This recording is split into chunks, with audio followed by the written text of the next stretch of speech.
ExpressLRS 2.0 has just released, and no joke, it has some of the coolest shit I've ever seen in an RC control firmware update. Like, you know how your ExpressLRS module has Wi-Fi built in? Most of them do. Well, it also has Bluetooth built in. And the ExpressLRS devs just went, hey guys, what if we just made your ExpressLRS module be a Bluetooth joystick adapter so you could use your controller for Sims wirelessly? Orca wants to charge you $30 for that. ExpressLRS just gave it to you for free. Your ExpressLRS receiver can connect to your home Wi-Fi network. And then, not like that little ad hoc network that you have to connect to. It connects, you give it the credentials, it connects to your home Wi-Fi network. And then in the configurator, you see a list of all the ExpressLRS devices on your home Wi-Fi network. And you flash it over your Wi-Fi. You don't have to plug it into your computer. I'm Joshua Bardwell, and you're going to learn something today.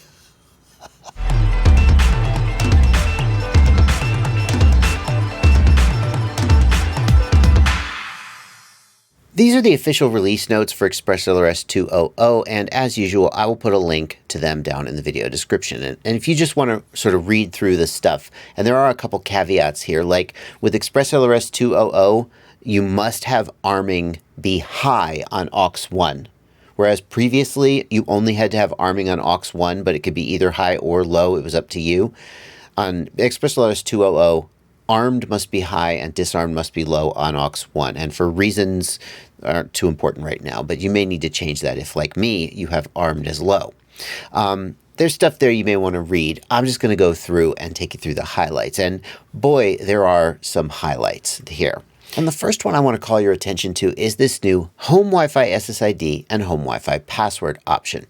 Now, these modules have always had the ability to flash over Wi-Fi, but the way they usually work is you enable Wi-Fi mode, then you bring up a web browser, you connect to the Wi-Fi network, you go to 10.0.0.1, and it opens up a web page, right?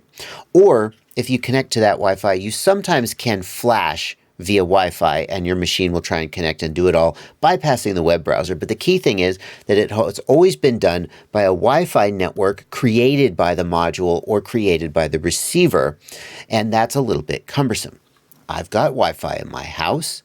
Why not just have this thing connect to my home Wi-Fi and flash it over that network? Wouldn't that be more convenient than having to connect to some other network? In fact, now we can. So if I enable Home Wi-Fi SSID here, I can type in the Wi-Fi SSID of my home network, and I can type in my home Wi-Fi password. And then when I flash this guy, check it out.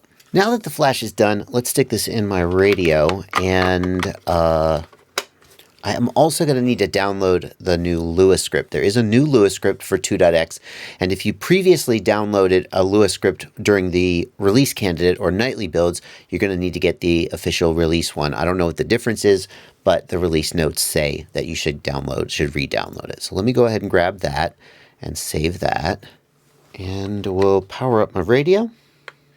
And we'll just go to the downloads folder where that Lua script is and copy that. And then here on my SD card from my radio, we'll go into scripts, tools. We'll delete the old one, and we'll delete the old V2 as well. And we'll go ahead and paste that Lua script in.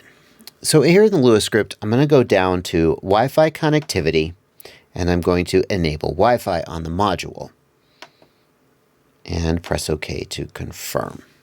And we see immediately that the ExpressLRS configurator picks up the device, which has now connected to the local network, and now we can flash it.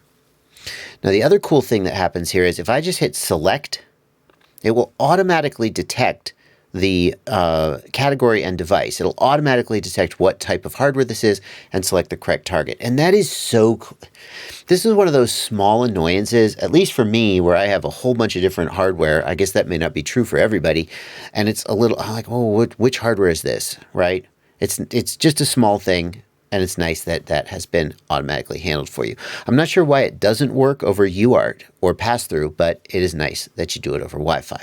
So once you've set the options for the device, it's just going to hit build and flash, and it'll flash it over Wi-Fi. It's flashing over Wi-Fi. It's flashing over Wi-Fi. Now you may be wondering, what if I want to flash a receiver? Now receivers work the same way. After the default timeout used to be 20 seconds where the receiver would go into Wi-Fi mode. That has been increased to 60 seconds. And the reason for that is that, that you can manually, right here in the Lua script, you can manually enable RX Wi-Fi to kick the receiver into Wi-Fi mode. So they give you a longer timeout. You can change that when you flash it if you wanted to go back to the old value of 20 seconds. The other thing you might be wondering is, well, what happens if I'm out of the field? And like, I don't have my home Wi-Fi. Well, what if I want to flash it the old way? And of course, the ExpressLRS devs thought of that. If the device doesn't detect the home Wi-Fi network, then it just goes back to the old way of working where it broadcasts its own Wi-Fi network, and you're good to go. It's so freaking cool. Now, if you were looking at that ExpressLRS Lua script and thinking it looked a little familiar, this is not like a major feature update, but check this out. It works with TBS Agent Lite now. Watch, I'm going to run TBS Agent Lite, the TBS configurator. It shows up as if it was a Crossfire device. And then you go in and all the options are there. So like if you don't want to download the ExpressLRS Lua script for some reason, like you're like, oh, I already have TBS Lua script. I don't want to download a second one. Or you just like the way this looks. You totally can. It's all there. Exactly how it should be. Can only imagine that TBS is annoyed at this. I don't know. Maybe they're not. Next feature. Go into the Lua script and we'll enable the BLE joystick option. Boom. BLE joystick. Okay. Joystick running. Now we're going to go to my computer and we're going to look for Bluetooth devices. And we will hit add Bluetooth or other device. We're going to add a Bluetooth device. My computer, my desktop doesn't have built-in Bluetooth. It's the dumbest shit I've ever heard. How does my computer not have Bluetooth? Okay. Well, it has Wi-Fi just because I bought a Wi-Fi USB adapter specifically for this purpose. My motherboard doesn't have Bluetooth. I can't demonstrate this to you, but it is now a Bluetooth game controller. You can go into your computer, add Bluetooth or other device, and you can use it as a Bluetooth game controller. The big question that people are going to ask, and I don't have an answer for you here. I asked the devs and they didn't have an answer either. How is the latency? I think we can assume that the latency of any Bluetooth wireless device, unless it's like a high-performance Bluetooth mouse with a special technology, I think we can assume that the latency is worse than USB. So if you are most concerned with high performance and low latency, then you should still be using USB. But for convenience, you could just use Bluetooth. By the way, if you do fly simulators and you think your simulator physics always feels like crap, it turns out there's a bug in OpenTX that makes the latency of the USB joystick simulator way higher than it should be. And more importantly, the latency is very inconsistent. It's all over the place. If you think your simulator feels like crap, upgrade your radio to EdgeTX, which fixes the bug. And oh my God, it makes simulators so much better. I've got a video tutorial about how to upgrade to EdgeTX, and I'll put it down in the video description. If you haven't, you totally should, especially if you use simulators. I've got another video, 5 reasons why you should upgrade to EdgeTX, which, like, if you're on the fence and you're like, maybe I should, maybe I shouldn't, if one of these hits you, you totally should. Link in the video description. In the TX power section of the Lua script, you're going to see something new, dynamic power. Dynamic power. Yep, now EdgeTX can do what Crossfire has done for a long time, which is when the aircraft is close to you, it turns the power down. As the aircraft gets further away, it turns the power up. You can set the max power to whatever you want, whatever your module supports, and then you turn dynamic power on, and away you go. There are some catches, some caveats here. One of them is that if you're looking at LQ and RSSI, you're going to see them vary as the output power changes. And that's to be expected. You're going to see your LQ kind of drop and then come back up again, perhaps. And especially if you're looking at RSSI, you're going to see it jump around as the output power changes. The other thing to keep in mind is that when you are plugged in on the bench and there is no quadcopter, then the module will go to max power trying to find the receiver. In Crossfire, there's an option to flip an aux switch and turn the power down. And I don't think that ExpressLRS supports that today, although with the speed that they're developing, by the time you're watching this, they may. Hey there, folks. Joshua from the future here. Guess what? The ExpressLRS devs already did that. Yeah, if you go to TX power and then to dynamic, you have the option to turn it off or on, but you can also choose an aux channel. And that aux channel will control whether you're at full power or not. So I don't know why, but they only let you use aux 9, 10, 11, 12. I think that's because they're not actually transmitting these channels, and so they don't want to take up space on the air with this local decision. You can see as I flip the switch, here's my transmit power here. It goes up to 1 watt, and then I disarm, and it goes down to 10 milliwatts. There we go. It's taken a minute to go down, but it does go down to 10 milliwatts. Another cool thing in ExpressLRS 2.0 is they've taken some of the options that used to be done at compile time, and they've put them into the Lua script so you can change them without having to recompile and reflash your module if you want to change the option. And the main one of those that we're going to look at right now is the switch mode. Now, hybrid switches is the old way that ExpressLRS used to handle aux channels in 1.x. And what that meant was that basically some of the aux channels could be 2 position, 3 position.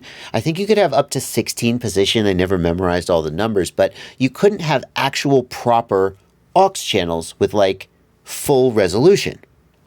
Well, you still can't, but they come in a little closer. If we change the switch mode to wide switches, that gives us up to 128 positions for the aux channels. And that's plenty if you're going to do some weird stuff like my all aux modes on one channel method. That's plenty of resolution. It's probably even enough resolution for uses like if you had a plane and you wanted to do landing gear retracts or flaps, 128 is enough. It certainly wouldn't be enough for like if you were doing a head tracker gimbal or something. I think 128 positions of resolution wouldn't be enough, but it is way more resolution than you've had previously. If you've got a tiny whoop flight controller, you may have struggled with getting ExpressLRS working because quite often they will have an SBUS input that is specifically for SBUS and no alternative for that UART that could be used with something like Crossfire or ExpressLRS. This one is actually not a great example of that because you can see they've got SBUS here, and then they've got R1 and T1, which you could use for ExpressLRS. If you have a flight controller with a dedicated SBUS input and no alternative UART, then ExpressLRS 2.0 has a great feature for you. The receiver invert TX function. What that does is it inverts the output of the Crossfire signal so that you can connect it to the SBUS pad on an F4 flight controller, and you'll still set Crossfire as your input protocol, but because it's being inverted from the receiver, it will work with the inverted SBUS input on the F4 flight controller, and you won't lose that UART. This is a really, really fantastic feature, and I'm super, super thankful to the ExpressLRS devs for doing it. It really saves you if you've got an F4 flight controller with limited inputs. ExpressLRS 2.0 also adds model match as a feature. And in case you're not familiar, what model match protects you against is a scenario where you have the wrong model loaded. Like I've got, let's say I've got my Crossfire model loaded, right? And I plug in my ExpressLRS module and I power up a quad and I go fly. But my Crossfire module has different configuration. So like my arm switch isn't my arm switch, or my disarm switch isn't my disarm switch, and something goes wrong. I mean, my channel mapping is different between the models. Model match means that if the correct model is not loaded here in the radio, the link between the module and the quad will not come alive. And the way that we use model match is here in the Lua script, we turn model match on. And you see that now the receiver is flashing a different blink code, 1, 2, 3, 4. And here in the Lua script, it's saying model mismatch. The link is not alive. Let me power down my controller. I'm going to power cycle that receiver. And then here in ExpressLRS Configurator, I'm going to go to the web page over Wi-Fi and configure that receiver. And down here at the bottom, I have the option to change the model match number. Now, if that is set to 255, model match is basically disabled for this receiver. And you would do that if you didn't want to use model match at all. But if you use model match for any of your receivers, you have to use it for all of them. So we're going to set a model number here. We're just going to set model number 1. I might have used model number 1 somewhere else on my radio. Let's just set a number that I know for sure I have never previously used. 50, and set model match. And then here in the radio, I'm going to press the model key, and I'm going to go down to external RF, and you can see I've got a receiver number here. And I need to change that receiver number to match what I set there in the model match. So I'm going to change that from receiver number 4 to, can I not type a number? Screw you. There we go. And now that I've set the model number to 50, matching what was configured in the receiver, as I turn it on, it goes solid and it links up. By the way, in case you're wondering, yes, you can set all your receivers to the same model number. So you can have all your ExpressLRS receivers set to model number 50 or whatever, and they will all work with the same model on your ExpressLRS radio, but then they will not work with any other Crossfire model. So here, if I load my Crossfire model on my radio, you can see that I have a different receiver number set for my Crossfire model than my ExpressLRS, and that's what keeps them from cross-binding. If you have like a plane and a helicopter and a multi-rotor, you can give them all separate model numbers or receiver numbers so that you don't accidentally load the model for that as well. This is useful if you have only ExpressLRS, not just if you have mixed protocols. One other thing to say about model match is that ExpressLRS stores different parameters for each receiver number, so that as you switch between models and between receivers, you may have one quadcopter with 50 Hertz for long range and another quadcopter with 250 or 500 Hertz for racing. Normally, when model match is off, and before model match was invented, all of those parameters would be just stored in the module, and they would be the same for all your models, and you would have to manually change them if you wanted to switch between modules, or between models. With model match, these parameters are stored with the receiver number, the packet rate, the telemetry ratio, the switch mode, whether model match is enabled, the max power, and whether dynamic power is enabled. So again, this is a really handy way to set up each of your individual aircraft with different sort of performance profiles as need be. The final thing that's been added in ExpressLRS 2.0, and this is such a big topic that we're not even going to fully cover it here, is the VTX backpack function and the VTX administrator. What this lets you do is control your video transmitter through the ExpressLRS Lua script. And if you're familiar with TBS 69, where the VTX and the receiver are wired together, this is kind of like that, but it's a little bit smarter than that. Here in the Lua script, we can go down to VTX administrator, and we can change the band, the channel, the power, and pit mode on and off, and we can hit send VTX to send that stuff to the video transmitter. But here's what the ExpressLRS devs have done that is way cooler than what Immersion RC, Ghost Hybrid, and TBS 69 have done. With Immersion RC and TBS, if you want to control your video transmitter through your Crossfire or Ghost system, you have to wire the video transmitter directly to the Crossfire or Ghost receiver so they can talk. And that means you lose any smart audio functionality from the flight controller. Want to see your band, channel, and power in your OSD? You can't, because the flight controller is no longer talking to the VTX. Want to use these buttons on the front of your radio master to change your band and channel using the VTX function in Betaflight? You can't. Doesn't work. What the ExpressLRS devs have done is, when you hit send VTX, it sends the signal to the ExpressLRS receiver, and then the ExpressLRS receiver sends the commands to the flight controller, and the flight controller controls the VTX. The VTX is still wired up to the flight controller the same way that you're used to doing it, but the receiver just talks to the flight controller instead of trying to bypass it.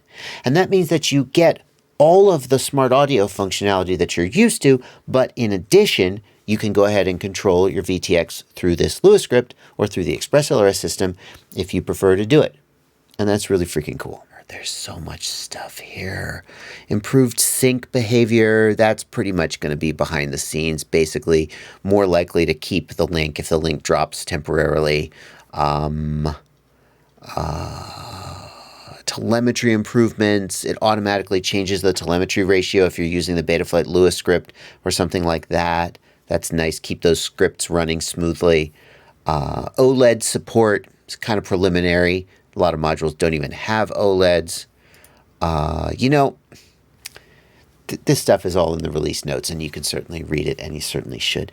But that is going to do it for this video. I'm so impressed with some of this stuff. Some of it is so out of left field, and so smart and clever and helpful. And it's the reason I'm so excited about the ExpressLRS project. There's just so much going on here. And it's just so fun to watch it happen and then to be able to use it. If you are interested in getting into ExpressLRS and you're wanting to learn more about how to flash ExpressLRS, how to download and update ExpressLRS, I'll put a link in the video description to a tutorial I made. I made this tutorial for the TBS Tango 2, but the steps are the same for any radio. I just made it with the Tango 2 because people were asking. I guess they thought it would be hard to do because it's a TBS radio, but it's the same as any other radio. So that's the tutorial I'll hand you if you want to get ExpressLRS running on your radio. Other than that, that's going to do it for this video. I'm so glad you made it all the way to the end. If you did enjoy this content, if you found it educational, if I helped you solve a problem, or if I inspired you to try something new, I hope you'll consider joining my Patreon. Patreon is a website where you can subscribe to me for as little as $2 a month, or more if you feel like I've earned it. You choose the amount, any amount you feel like the value you've gotten from my content. You can sign up in the video description, the link in the video description below. It's like midnight. I've been recording this video for like 2 hours. Why did it take 2 hours? Because I kept finding little wrinkles and having to figure out why stuff wasn't working. So I'm a little mush-mouthed, that's why.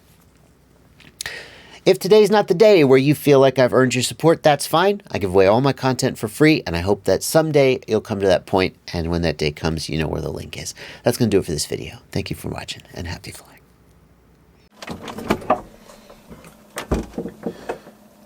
What are you doing in here? The least you could do is subscribe or join my Patreon or, like, just here's another video I picked out for you. Jeez.